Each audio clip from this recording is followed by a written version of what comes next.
High hello everyone, welcome back to another CET series video. तर आजचे video पण खूप इम्पॉर्टंट होणार आहे. खूप दिवसानंतर आपण आज व्हिडिओ रेकॉर्ड करत आहे. तर आजच्या व्हिडिओमध्ये आपण autonomous versus non autonomous college काय असतात आपण नेमकं बघणार आहे. कारण की आता रिझल्ट लागल्यानंतर आपण लिस्ट बनवतोय आणि लिस्टमध्ये आता आपल्याला कळतं की ऑटोनॉमस आणि नॉन ऑटोनॉमस असे दोन कॉलेजचे प्रकार येतात. तर लिटरली ते काय आहे तर पूर्ण एक्सप्लेनेशन आजच्या व्हिडिओमध्ये मी घेऊन आलेलो आहे. So if you are new on a चॅनलला सबस्क्राईब करा, व्हिडिओला लाईक करा आणि कमेंटमध्ये नक्की सांगा की व्हिडिओला पुढचे टॉपिक कोणते पाहिजे किंवा ही व्हिडिओ तुम्हाला कशी वाटली. So let's begin with this. So first आपण आजच्या व्हिडिओमध्ये काय काय कव्हर करणार आहे त्याचं इंडेक्स आहे. तर व्हॉट इज ऑटोनॉमस कॉलेज, नंतर what is non autonomous college, की डिफरन्सेस, प्रॉस आणि कॉन्क्लुजन आणि प्लेसमेंट कम्पॅरिझन आणि फायनल वर्डिक्ट पण मी याच्यामध्ये काढलेला आहे. So first of all what is autonomous college. तर ऑटोनॉमस कॉलेज म्हणजेच काय, design on syllabus, conduct on exam, faster updates, practical learning. तर या कॉलेजचा जो सिलेबस असतो हे कॉलेज स्वतः डिझाईन करतं. हे असं नाही की दुसरं म्हणजे एसपीपी वगैरे असतं दुसऱ्यांनी आपल्याला ओल्ड सिलेबस नसतो, याच्यामध्ये न्यू अपडेटेड सिलेबस असतो आणि फ्रीडम असतं कॉलेजला की कोणता सिलेबस मुलांना कोणत्या वर्षी आणि कितका शिकवायचा. तर दॅट्स इट. आणि कंडक्ट ओन एक्झाम. कॉलेज कधीही त्यांच्या मनावर एक्झाम घेऊ शकतं, असं नाही की म्हणजे वरून ऑर्डर आल्यावर एक्झाम कंडक्ट होतील. College have own rights to conduct their own exams. Faster updates. आपल्या नवीन नवीन टेक्नॉलॉजीनुसार जे जे अपडेट्स येतात या ऑटोनॉमस कॉलेजमध्ये ते अपडेट फास्टर असतात as compare to non autonomous college. आणि प्रॅक्टिकल लर्निंग ही खूप असते. As compare to non autonomous college तुम्हाला थेअरी आणि जे प्रॅक्टिकल असतात हे ऑटोनॉमस कॉलेजमध्ये 50-50 किंवा त्याच्यापेक्षाही जास्त क्रायटेरिया बघायला भेटतो. म्हणजे प्रॅक्टिकल लर्निंग तुमचं हे जास्त पॉसिबल होतं ऑटोनॉमस कॉलेजमध्ये. तर एक्झाम्पल म्हणलं तर सीओईपी झालं, व्हीआयटी, पीआयसीटी, पीसीसीओई, एमआयटी असे कॉलेज आहेत हे ऑटोनॉमस कॉलेज आहेत. So next, what is the non autonomous college. Non autonomous college म्हणजे opposite to the autonomous college. University syllabus, university exams, fixed curriculum आणि less flexibility. University syllabus म्हणजे एसपीपीने जो syllabus design केलेला आहे तोच सिलेबस त्या कॉलेजमध्ये रेग्युलर शिकवला जातो. नंतर युनिव्हर्सिटी एक्झाम्स म्हणजे एसपीपी जेव्हा सांगेल किंवा एसपीपी जेव्हा डिक्लेअर होईल की या पिरियडमध्ये एक्झाम घ्यायचे आहेत तेव्हाच एक्झाम आपले कंडक्ट केले जातात. फिक्स्ड करिक्युलम असतो, standardise syllabus across all affiliated colleges. All जेवढे नॉन ऑटोनॉमस कॉलेज आहेत सगळ्यांचा सिलेबस सेम असतो आणि सगळ्यांचा एक्झाम पॅटर्न एक्झाम सगळे सेम असतात. लेस फ्लेक्सिबिलिटी म्हणजे limited scope for curriculum modifications. Less flexibility असते कारण की सिलेबस ओल्ड झालेला असतो त्यामुळे. आणि most engineering colleges in Pune under SPPU are non autonomous. So मग या असेच कॉलेज तुम्हाला नवीन नवीन कॉलेज भेटण्यासाठी आपण आपली एमएसटी सिटीची काउन्सिलिंग बॅच लॉन्च केलेली आहे. ज्यांना ज्यांना काउन्सिलिंग पाहिजे आहे स्पेशली फॉर पुणे जस्ट लवकर इनरोल करून घ्या. काही शिल्लक राहिलेल्या सीट आहेत. याच्यामध्ये तुम्हाला एक ड्रीम तुमची कॉलेजची लिस्ट भेटू शकते, तुम्हाला बेटर गायडन्स भेटू शकतं, strategy for turn rank into best colleges आणि एक तुमची चूक तुमचं कॉलेज तुमचं ड्रीम कॉलेज तुमच्या हातातून जाऊ शकतं. याच्यामध्ये 2 काउन्सिलिंग आहेत. तर जर तुम्हाला फक्त एक प्रेफर्ड कॉलेजची लिस्ट पाहिजे असेल तर 499 मध्ये तुम्हाला फुल गायडन्स विथ प्रेफर्ड कॉलेजची लिस्ट भेटेल. आणि जर फर्दर कॅपराऊंडची प्रोसेस आमच्या थ्रू करायची असेल तर त्याचे चार्जेस 1000 रुपीज आहेत. त्याच्यामध्ये तुम्हाला फुल गायडन्स भेटेल, प्रेफर्ड लिस्ट भेटेल, फुल कॅपराऊंड गायडन्स आणि with option filling from us तुम्हाला पूर्ण प्रोव्हाइड केलं जाईल. आणि याच्यामध्ये तुम्हाला कॉन्टॅक्ट नंबर आहे, तुम्ही याच्यावर कॉन्टॅक्ट करू शकता. फर्दर डिटेल तुम्हाला पुढे भेटेल. सो नेक्स्ट, की डिफरन्सेस. मग ऑटोनॉमस आणि नॉन ऑटोनॉमस मध्ये की डिफरन्स नेमकं काय आहेत. तर सिलेबस बघा, ऑटोनॉमसमध्ये ओन डिझाईन असतो आणि युनिव्हर्सिटीमध्ये युनिव्हर्सिटीमध्ये असतो तो नॉन डिझाईन असतो. एक्झाम्स बघू शकता, एक्झाम हे ऑटोनॉमसमध्ये कॉलेज ठरवतं आणि नॉन ऑटोनॉमसमध्ये युनिव्हर्सिटीज ठरवते. फ्लेक्सिबिलिटी म्हणलं तर ऑटोनॉमसमध्ये फ्लेक्सिबिलिटी हायमध्ये ठरते, नॉन ऑटोनॉमसमध्ये फ्लेक्सिबिलिटी थोडी लो असते कारण की as compare to their syllabus new असतो ऑटोनॉमसमध्ये आणि ओल्ड असतो नॉन ऑटोनॉमसमध्ये. आणि अपडेट्स मी तुम्हाला सांगितल्याप्रमाणे ऑटोनॉमसमध्ये असतात अपडेट फास्ट कारण की ते एक सेल्फ डिझाईन कॉलेज असतं.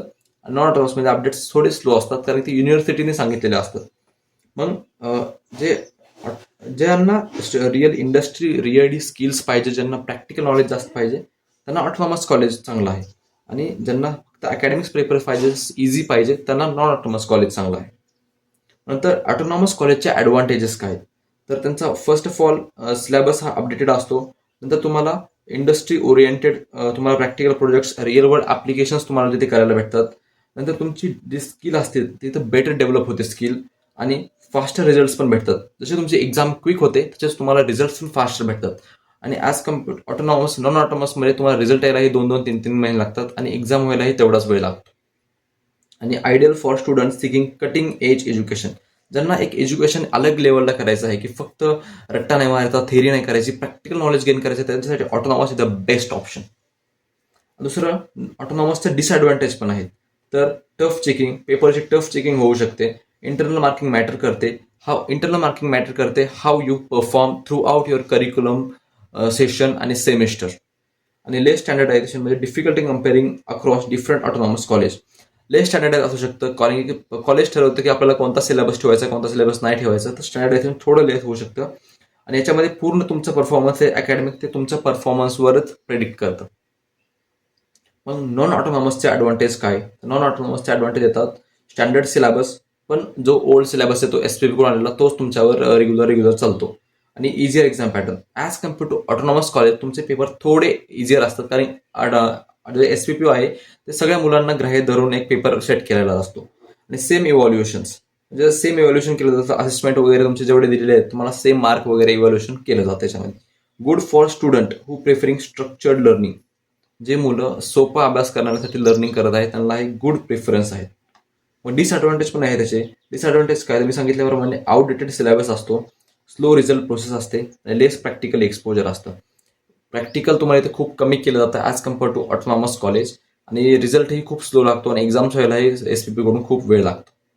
आणि मे लॅक इंडस्ट्री रिलेव्हंट स्किल. याच्यामुळे तुमच्या इंडस्ट्री रिलेव्हंट स्किलला थोडाफार इफेक्ट होऊ शकतो if you have in a non autonomous college. Placement comparison बघा, तर ऑटोनॉमस कॉलेजमध्ये बेटर टेक्निकल स्किल्स असतात, तुम्हाला इंडस्ट्री रीडिंग ट्रेनिंग असते, तुम्हाला द हायर प्लेसमेंट रेट्स असतात, कारण की तुमच्याकडे टेक्निकल स्किल खूप आहे. त्यानंतर बेटर सॅलरी पॅकेज.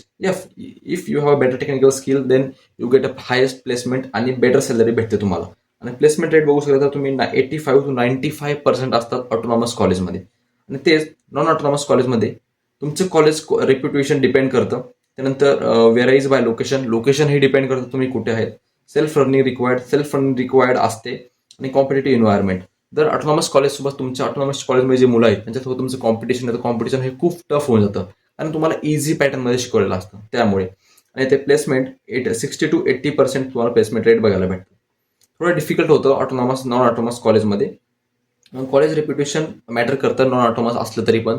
जर तुमचं कॉलेज चांगल्या लेवलचं असेल, चांगल्या म्हणजे सिटीमध्ये वगैरे असेल, तर if you go for a non autonomous college then it right.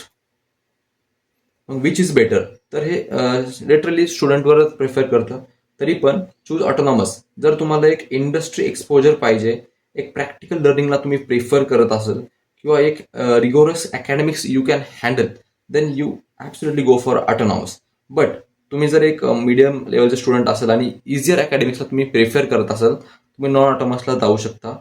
एक स्ट्रक्चर्ड लर्निंग तुम्हाला पाहिजे, जे एसपीपीने हँडल केलेलं आहे, डिझाईन केलेलं आहे, तुम्ही नॉन ऑटोनॉमससाठी जाऊ शकता. आणि जे इझियर आणि स्टँडर्डाइज एक्झामला प्रिफर करतात, एक अकॅडमिकला प्रिफर करतात, त्यांना नॉन ऑटोनॉमस यस. पण फायनल ॲडवाईस जे असते, तुम्ही बघा, टॉप कॉलेज रेप्युटेशन ऑटोनॉमस आणि नॉन ऑटोनॉमस स्टेटस जे असतो तुम्ही बघू शकता. टॉप कॉलेजला रेप्युटेशन जास्त असते, त्यानंतर ऑटोनॉमस, आणि त्यानंतर नॉन ऑटोनॉमसला आपण स्टेटसला बघितलं जातं. तर focus on college ranking, placement, faculty आणि क्वालिटी. जर तुमचं नॉन ऑटोनॉमस कॉलेज असेल, परंतु रँकिंग चांगली असेल, प्लेसमेंट चांगली असेल आणि फॅकल्टी आणि टीचिंगची क्वालिटी जर जास्त असेल, चांगली असेल, absolutely go for a non-autonomous college. So thank you for watching. Subscribe for more videos. आजच्या व्हिडिओमध्ये एवढंच. आजची व्हिडिओ तुम्हाला कशी वाटली, आजच्या व्हिडिओमध्ये कोणते टॉपिक अजून कव्हर करायला पाहिजे, तुम्ही कमेंटमध्ये नक्की सांगा. आणि तुम्ही नवीन असाल चॅनलला सबस्क्राईब करा. MSTCTच्या नवीन अपडेट्स मी चॅनलला आणतच आहे. करिअर गायडन्स हे तुम्हाला इथे भेटेल. तर व्हिडिओला लाईक करा, कमेंटमध्ये नक्की सांगा व्हिडिओ कशी वाटली, आणि मित्रांसोबत तुमच्या शेअर करा. So that is for this one. Meet you in the next one.